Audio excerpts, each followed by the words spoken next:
Alex, we're back. Episode 5. Yeah, episode 5, and today is a bit of a unique one. Unique because we've got a new business, newly started, and a familiar face. Who could it be? Oh, Hello. Hello, Leo. On the ramp team. hello. Yeah, so we thought we'd bring the on the ramp team together and showcase what Leo's been up to. Yeah, what's keeping me But busy? we wanted to do, obviously, Leo's background, like Leo's story, which we will still do because you've got a monster site. How far away is it from here? About 5 minutes. About 5 minutes from here, but this is a new site, isn't it? 2 weeks. How long has it been open? So this was it's been open 2 weeks. 6th of January is when it opened, and it was our body shop. And when we moved the body shop out, I kind of thought it's a good premises, well priced. We need to retain it and think of something to do with Don't it. want to lose the building. Well, they're hard to come by, aren't they? Yeah, they Especially are. ones that allow garages in as well. Yeah. A lot of the followers of On the Ramp, there's a few people who either just started up or they're keen to get going, keen to get started, and this is a really good example of a garage that, from an empty unit, how long did it take you to get set up? I think actually getting it all turned round was like probably 6 weeks, something like that, I think. So. Okay. So getting a plan in place and having a network means you can turn it around quite quickly. All the equipment. Yeah. Well, I've always said I would never open a garage from scratch someone's again. doing it to prove you wrong. Literally, we discussed in the podcast, he's gone to great effort to prove me wrong. Yeah. So it will not fail. I wish him the best. But yeah, Well, I'm freezing. Should we go inside and look around? Yeah, let's go. Let's go and take a I'll look. show you around. Yeah, Let's okay, go cool. look inside then. Let's go. We're going reception first. Yeah. Yeah, Okay. let's get this.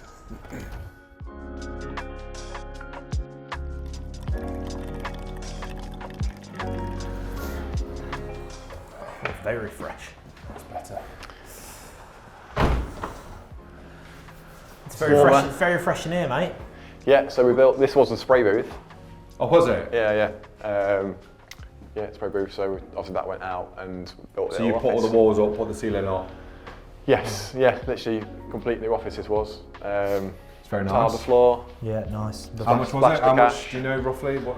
I think the office was about 10 grand, I think. Oh, was it really? Yeah, Okay. probably a bit less. 10 grand well spent though. It's a nice size Maybe as well. 8.5. It's things like, then you got to get the alarm, that was like another 3.5 grand, and then the signs outside, 3.5 grand. And So what's the staff set up here? What's the ratios? So we've got Lucas, branch manager, and then we started with 2 techs, so the third tech start today. So First day and the cameras are in. yeah. He's just gone to get his toolbox, hasn't he? Good induction. Gone to get his toolbox. And then Matt is our, Matt can do everything. Matt does a bit of body shop, a bit of rental, a bit of service. Thank you, Matt. Your stock's going up here, mate. He's super good. It's talking you up here. Yeah. Proper. Yeah. So you had to build a team pretty quick then. So as well as Well, Matt's obviously been in part of the business for quite a few Previously, years. But yeah, and that was probably the delay in opening, was we had to find the right manager first, which we did, hopefully. And that was a bit of a delay actually, because obviously, and it's hard, that was the hardest thing, is trying to time that. We're going to open on this date, but by that date you've got to make sure you've got a tech, a manager and stuff, but you also don't want to get them too early to then be paying them not doing anything on a new site. So getting that right was hard. How did you set up for sales for day one? So how do we get the customers in? We've been doing leaflets, Facebook is the main thing. Okay. I'm not really bothered with SEO or PPC. so more traditional. Well, I think if you go on Google and put in the cars due a service, you're going to get, It's very saturated, isn't it? and like, why would that customer choose us over any of the other offerings on that page? Whereas when there are other sites obviously specialists, so if you're kind of saying like, Land Rover service, we're a Land Rover specialist, that's your call to action, isn't it? Whereas just whatever service is like, why would you choose us over the other ones? So we'll speak a bit more about HiQ in a bit, but is this all makes, all models, Yeah. just service, repair, MOT? Yeah, well, it's down to us to do what we want to do, but yeah. And who decides that? Does all new bookings come from here? And Lucas will decide that effectively. Yeah, it's down to Lucas to kind of Yeah. make sure he's happy to take the work on. But again, the technicians that we've got, they're time served, happy doing anything. It's more about not necessarily ability, but time in the workshop. When you've only got a small team, the minute we start with 2, you don't want one guy doing like a head gasket for 2 or 3 days, because you kind of lose loads of the work, don't you? So ideally, we want to stick to the kind of more fast-moving stuff. Don't want stuff stuck on the ramp too much. And I suppose this being so close to Dack as well helps, because if anything does become too big, you've got support. Yeah, we can recommend them to go to another place if it's a bit over what we want to do here, and also it's quite good for sharing tools. It's the first time I've had a site so close, and it's quite excited by that. Sometimes you think if you've got one area, you need to kind of like branch further afield, but if you look at how many people are actually in your area, you could probably have, you know, a few sites. Depends on the outcome you want, doesn't it? Because we've built our business to be profitable, not necessarily to sell. Because no one's going to buy a business where you've got 10 branches in a single city. That's not a very good, attractive business. But sharing resource, sharing tools, sharing knowledge. But no, following on the theme of our other episodes, really nice reception, gives a really good first impression, doesn't it? And you're in that situation where every customer counts now. You know, you think about your existing businesses where you've got thousands of customers. This has nothing. It's nothing. new. So you've got to, I wasn't normally like, I think reception's also a big talking point, isn't it? You know, I didn't want to, I think I've learned not to go too overkill as well. This looks neat, it's nice enough. The amount of customers that actually wait is few and far between anyway, and with the size of the workshop, you're going to limit your while you wait probably. I mean, what do you need? You need a nice seating area, it needs to be well lit, comfortable, coffee. It ticks all the boxes, doesn't it? Yeah. And like you said, it was 10,000. And it's still going to be nicer than, you know, a lot of kind of smaller kind of garages maybe that haven't kind of got around to revamping an office yet or something. So. And what's the management system we're using here? Garage Hive. Okay, nice little plug. Nice little plug, yeah. But I suppose obviously having people around it have used it already. Yeah. How's Lucas taken to it? Yeah, really well. Yeah. He's awesome. Yeah, really well. And Matt's obviously used it for quite a few years now, so he's a good little helper. Matt, what were you doing before this? For here, or conversions, and then I've been service advisor and parts. So you came straight from conversions into back into He's not full time here. So you're still doing a bit of everything. Going everywhere where Leah needs me. Systems manager is Matt's official title, so we can kind of like jump into different areas and yeah. Awesome. Wicked. So we'll get into how many ramps and how the setup looks. We're going to have a look in the workshop. Go around the workshop? Yeah, let's do it. Okay. Sounds good.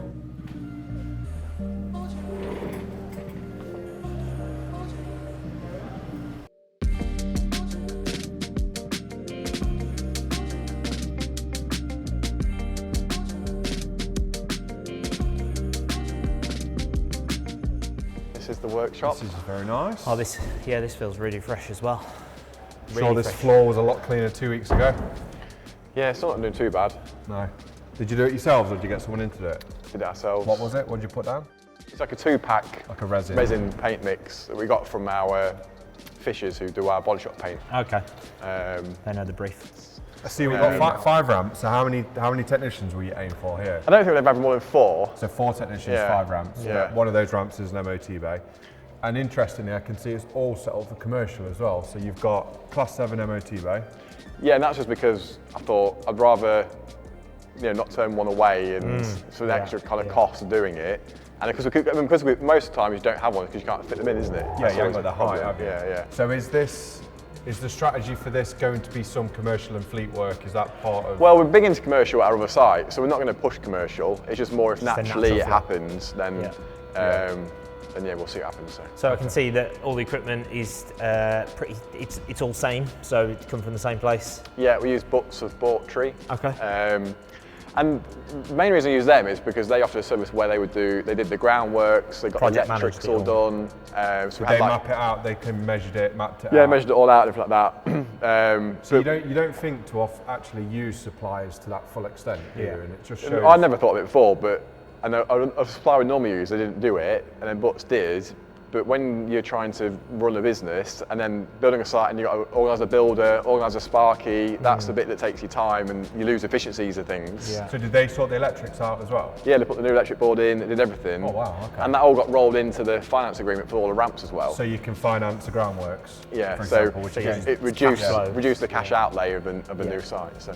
Yeah, no, it's really cool. So what do you reckon the total outlay on the whole cash flow outlay on the business was? So the equipment was around about 170 grand, I think, including the groundworks, electrics. Okay. So 170 grand, that's for everything, that's all of it.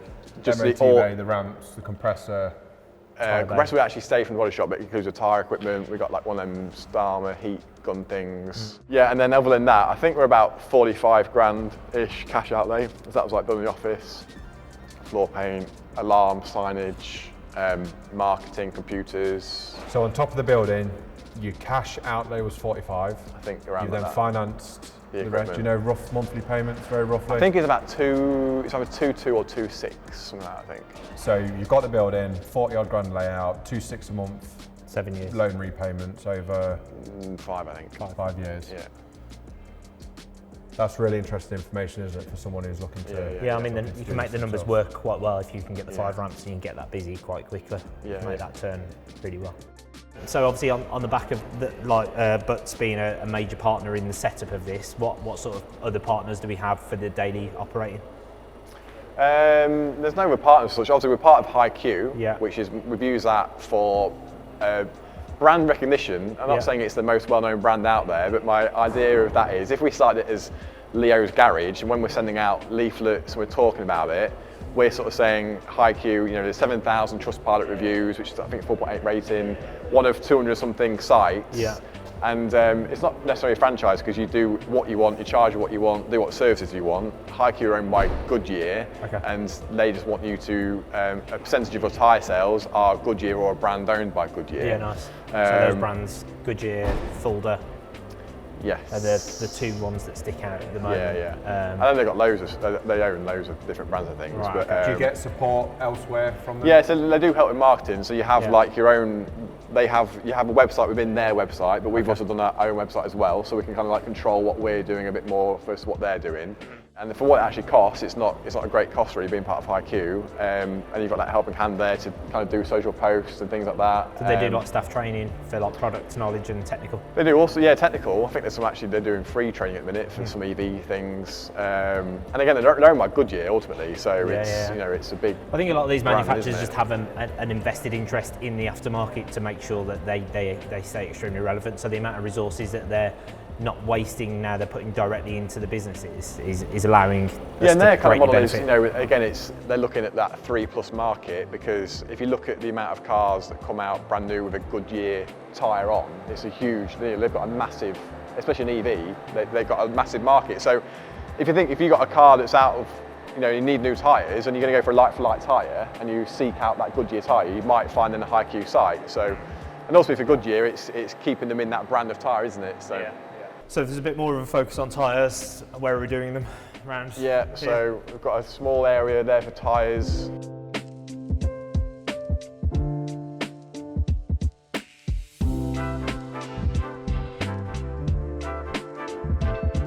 So this is the tyre area, which fits nicely here. We've got the heat gun there, Stanners heat gun, press, tyre machine, balancer, coil spring, compressor. This is the compressor which is left over from the body shop. Yeah, no, it's a good use of the space, decent equipment. It's all going to do everything you need it to do. Yeah. Yeah, mate, it works really well. It's Just a tiny little workshop, isn't it? It's Yeah. really nice. It's an ideal layout, isn't it? And one of our most profitable branches over the years has been the same size, same layout. Yes. 4 technicians, 2 front of house. So What I mean, I'm going to be very interestingly watching this branch develop. Yes, yeah. What's your sort of time scales? What's your expectations? Like Well, if it's you were to turn it's up- going way, like already now, we've been open 2 weeks and we've not stood still. I have thought we'd have techs just stood around doing nothing, going around dropping leaflets off. Yes, we already had 2 techs, but the third one's just started today. Yeah. I mean, I've literally just seen him wheel his toolbox in dropping his for- toolbox off now. yeah. So with 3 techs, it should make a profit. How busy do those 3 techs need to be? I think I base it on around about sort of 70%. 70% from Yeah. 3 technicians turns a profit on this place. Yeah, yeah. When you mention profit, does that cover the loan repayments as well? Yeah, so we've done it like the gross profit yeah, calculator so way. you've so included that's- the repayments in yeah. that. So it'll The be actual- generating cash. Yeah, so your actual net profit will be higher, Way but your higher. cash movement Yeah. will be Yeah. so based on cash movement rather than profit, Yeah. I guess. So So what, a year, 2 years, 3 years? What would you be happy with? 3 months. classically. We'll be going again. So we've started to document the whole process of this site from when we first opened. Every week or month, I'm going to do a video and show the numbers and the KPIs. And one of the reasons I'm doing that for is because I'm starting a business mentorship program. I've got a website, leodack.com, where you can go and have a look, see what that's all about, and join a waiting list for when that launches, which will be in the next kind of like month or so, 6 weeks, 8 weeks. Either weekly or monthly, I'll kind of sit down in front of a computer, show all of our numbers, our KPIs, and be honest. Because I think a lot of times when you look on LinkedIn and these places, it's always talking about how great something is, we sold this. I want to be quite like honest and say this week was crap. Like we've actually this month we've lost X amount of whatever, and keeping it real. The Instagram versus the real life. Yeah. And I like the idea of helping other people out. I think we all do. You all like to have that conversation with somebody to give them some advice, and I'm not saying that I'm the, as we've mentioned on the podcast before, that I'm the pinnacle and know everything, but ultimately experience and doing it is one of the best things that you can then pass down to help other people out. We've often mentioned that if you could speak to someone in the position that you are in now 10 years ago, how much knowledge could you get from that person? Yeah, and I remember that I said to somebody today when I first started out in 2010, I remember paying the rates. I was like, when did the bins turn up then? You think, I was like, well, where do I get bins from then? You ring us, how do you get bins? You don't know anything at all. And it's just things as daft as like you take for granted, like how do you do payroll? Going from absolutely zero knowledge to getting up to speed, there's an awful lot to learn, isn't there? You need people around you who can say, it might feel complicated, but it's not actually that complicated. Just a lot of things. It's just what if you know what you know, don't you, sort of thing, from accounts. But fair play, you're putting your money where your mouth is. Yeah, absolutely. Mentorship comes in all sorts of forms. Is it going to be like a group of people? Or so it's going to be, there's going to be 2 or 3 different options. One is online, so a group of no more than 10 getting together once or twice a month. And then I'm going to do some one-to-one stuff, but obviously from a time point of view, only probably a couple of one-to-one things where I'll go and visit people as well. And then my other idea is to do a management mentorship program. So if you've got a manager on your front of house that will get kind of some managers together and that they can all kind of join into a team, which I think that'd be a really cool thing. That's really exciting. Yeah, I like that. Yes, so that's that. That's really cool. Shall we have a quick chat with the manager and I'd love to have a word with Luke. Yeah, see how he's finding it.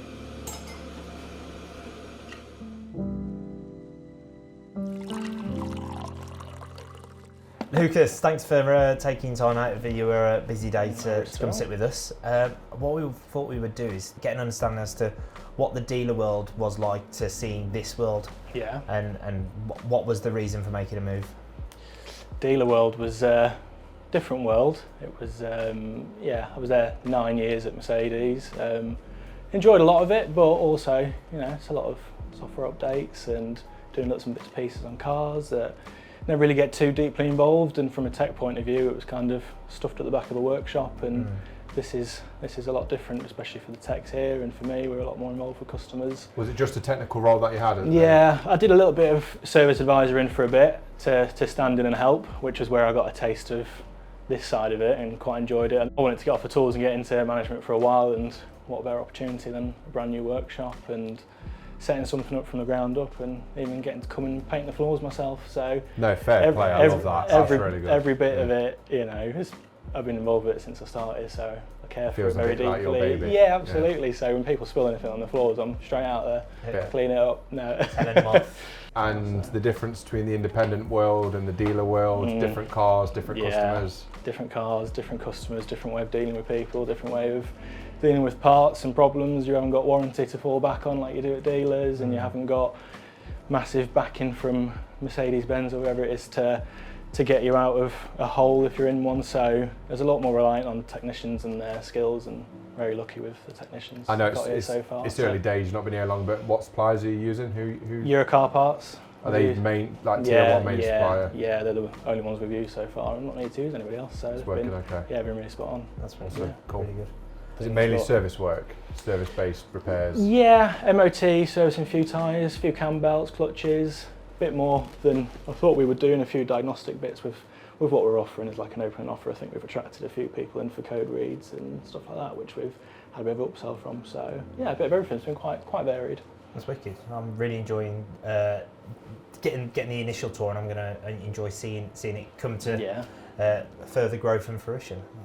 And I guess the priority now is, as the customers are coming through the door, making sure they receive the best possible service whilst you're perhaps not at capacity on the front end.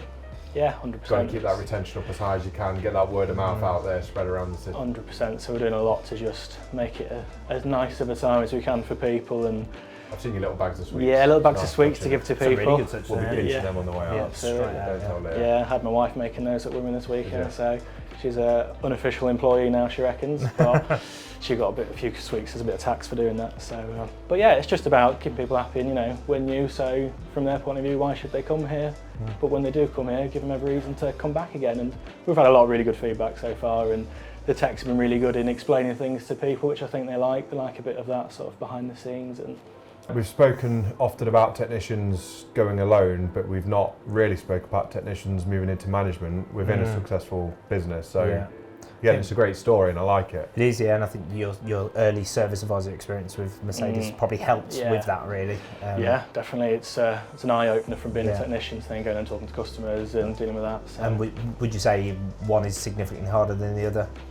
I think service advisor is. And I think that's a massively You're undervalued gonna upset job. loads of technicians. Yeah, probably. But You're upsetting lots of different people either way, aren't I you? think it's Nice little TikTok short there. Yeah. Get some abuse on that. I think it's an undervalued job, and I think it takes a certain person to do it and be good at it. But if you're good at it, it Spinning makes lots all of the plates. yeah, Absolutely. it makes all the world. Having good service team makes all the world. And obviously having good techs as well. I'm not saying that's an easy job. It's not. But No, I don't think any part think- of the industry is easy, to be No. honest. But I think if you were to pick having a technically focused manager is a massive Best Yeah. press, wasn't it? yeah, absolutely. Thank you. Awesome. Yeah, Cool. Lucas, thank you very much. Thank Really you. appreciate your time. Best Thank of you. luck. Thank Good you very luck with much. it all. Thank you. Right, nice one. Cheers. Cool. Right, well, I mean, nice easy tour. Leo, thank you very much. No problems. Really enjoyed it. I think this is an excellent case of what a new business can and should probably look like. In theory, this is the easy bit. Anyone can pick up the phone and order some ramps and stuff. It's making it all work now, isn't it? So. Right, well, Cool. we'll, I'll get out your way then, guys. Get out of the way, yeah. See you on Have the a great day. podcast, Yeah. Cheers, There it Leo. is. Cheers. Bye. You Bye. leave your building, we'll Yeah, stay. yeah. Bye. See you later. Nice one, mate. Mate, nice one. Yeah, on to the Episode next. 5 done and dusted. On Yeah. to the next. 6, Let's here we go. come. Yeah. See you in a bit.